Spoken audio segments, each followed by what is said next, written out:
वंदे मातरम।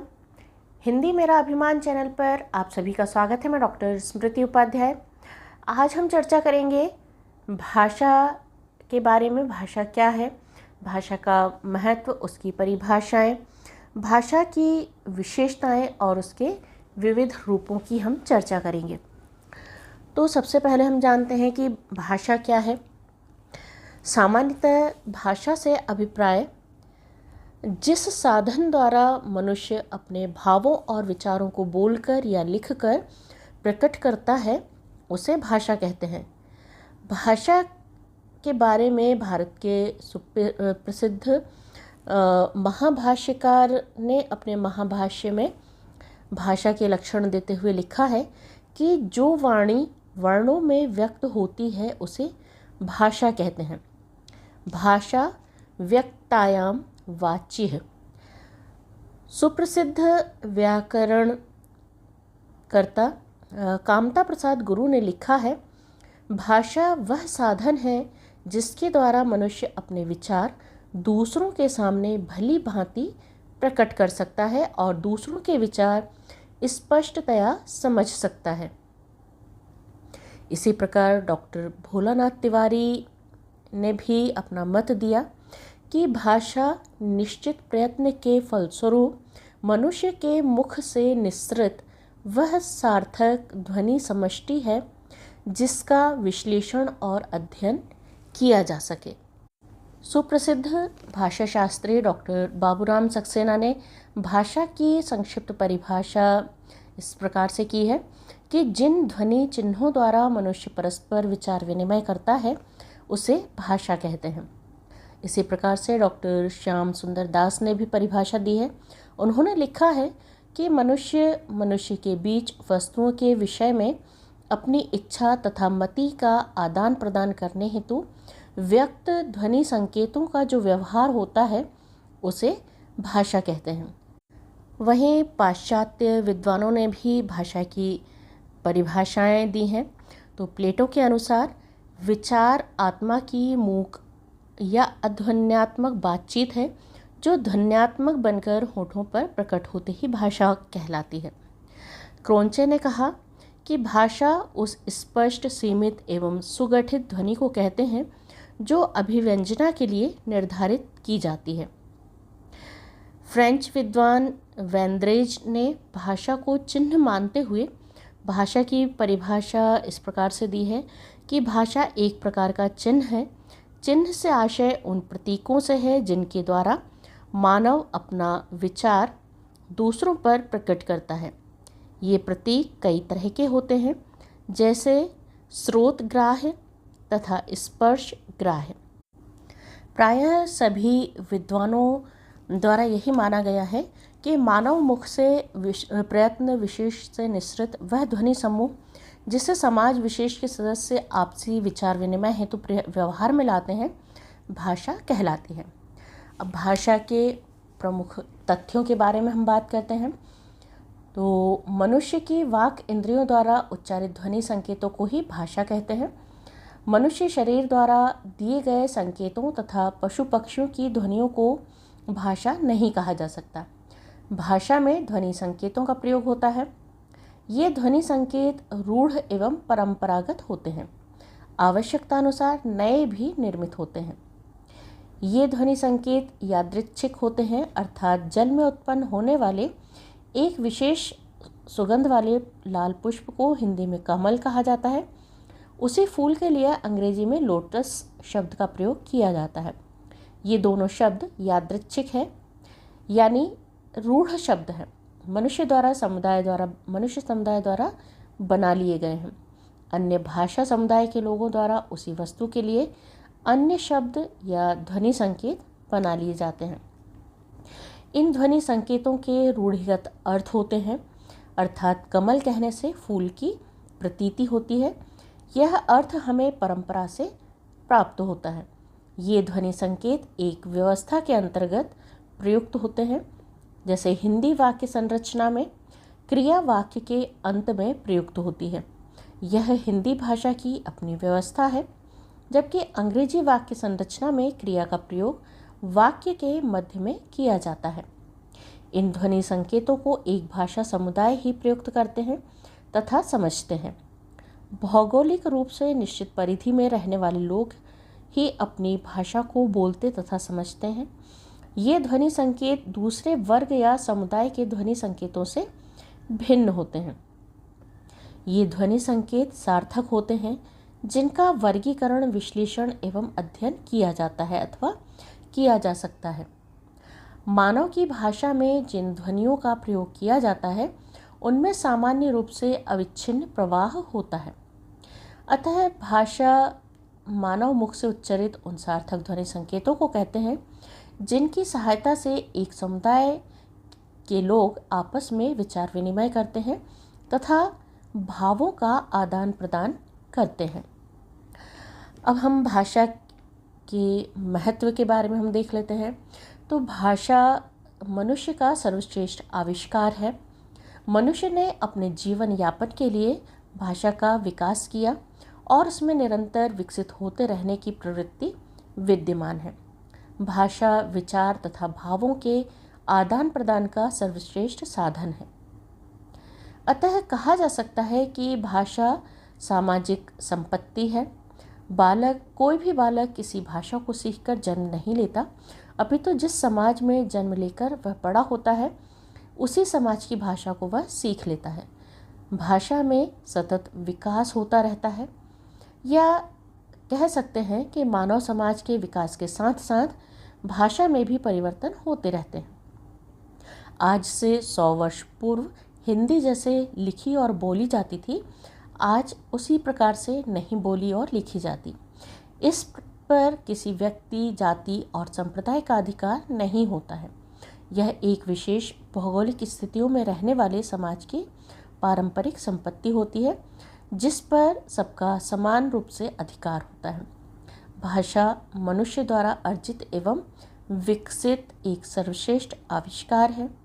जिस प्रकार प्राणी वायु और जल के बिना जीवित नहीं रह सकता, उसी प्रकार भाषा भी उसकी नैसर्गिक आवश्यकता होती है। अब हम भाषा की कुछ विशेषताएं देख लेते हैं, सामान्य विशेषताएं। भाषा की जो सामान्य विशेषताएं हैं उनमें है भाषा पैतृक संपत्ति नहीं। जिस प्रकार पुत्र पिता की संपत्ति का अनायास ही अधिकारी हो जाता है, उसी प्रकार से भाषा का नहीं होता।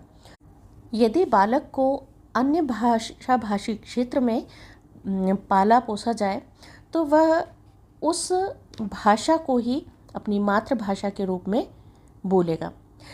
दूसरा है भाषा अर्जित संपत्ति।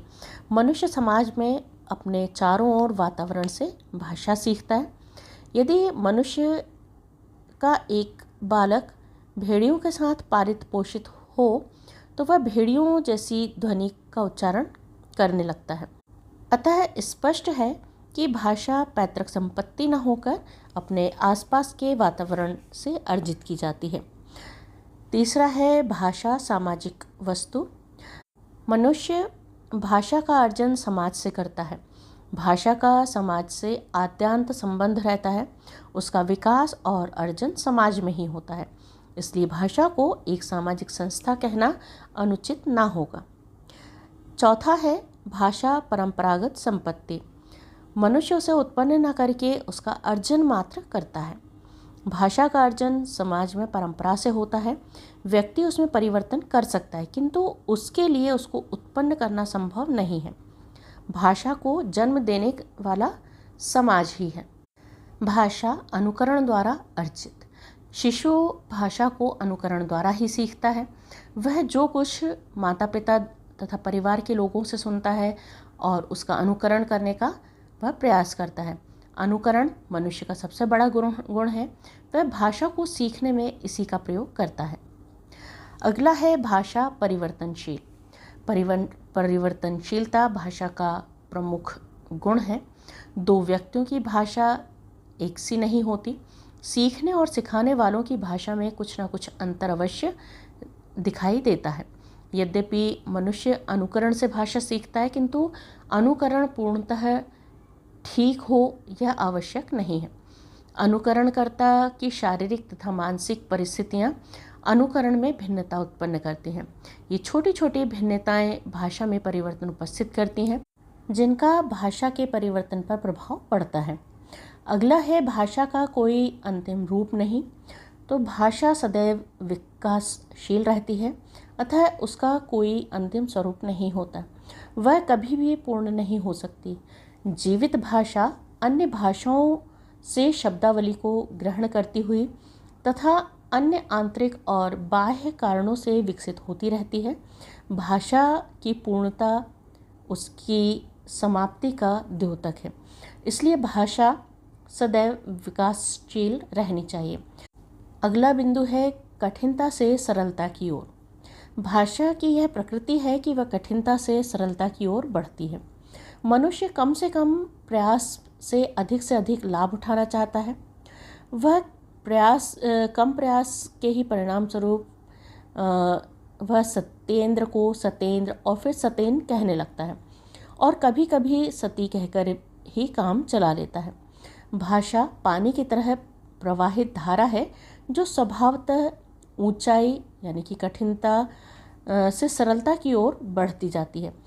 हिंदी भाषा विकास करते हुए कठिनता से सरलता की ओर जा रही है। संयोग अवस्था से वियोग अवस्था की ओर। भाषा संयोग से वियोग की ओर जाती है। पहले भाषा संयोग अर्थात मिले हुए रूप में होती है, जैसे रामः गच्छति। धीरे धीरे भाषा संयोग की स्थिति से वियोग की स्थिति की ओर बढ़ती है। उसके संयुक्त वाक्य पृथक होते हैं, जैसे राम जाता है। संस्कृत का गच्छति संयुक्त रूप है, जबकि हिंदी का जाता है विमुक्त रूप है। स्थूलता से सूक्ष्मता और अप्रौढ़ता से प्रौढ़ता की ओर। भाषा का दिन पर दिन विकास होता रहता है। प्रारंभ में भाषा स्थूल और अप्रौढ़ होती है। धीरे धीरे उसमें सूक्ष्म भावों और विचारों को अभिव्यक्त करने की क्षमता आ ही जाती है। इस प्रकार भाषा स्थूल से सूक्ष्म और अप्रौढ़ से प्रौढ़ होती जाती है। अब हम चर्चा करेंगे भाषा के विविध रूपों की।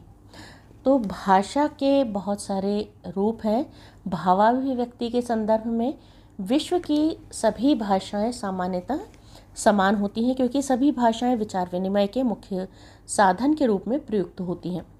मन के भावों और अभिव्यक्ति की भिन्नता के कारण भाषा में भिन्नता होती है। इसका कारण है इतिहास, भूगोल, संस्कृति तथा प्रयोक्ता संबंधी भिन्नता।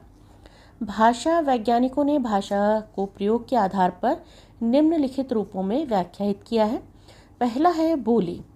किसी सीमित क्षेत्र में रहने वाले लोगों की घरेलू बोलचाल की भाषा ही बोली है। इसमें स्थानीयता का प्रभाव स्पष्ट दिखाई देता है। प्रायः एक ही भाषा की कई बोलियां हो सकती हैं, इसलिए बोली को भाषा का लघुत्तम रूप या इकाई कह सकते हैं।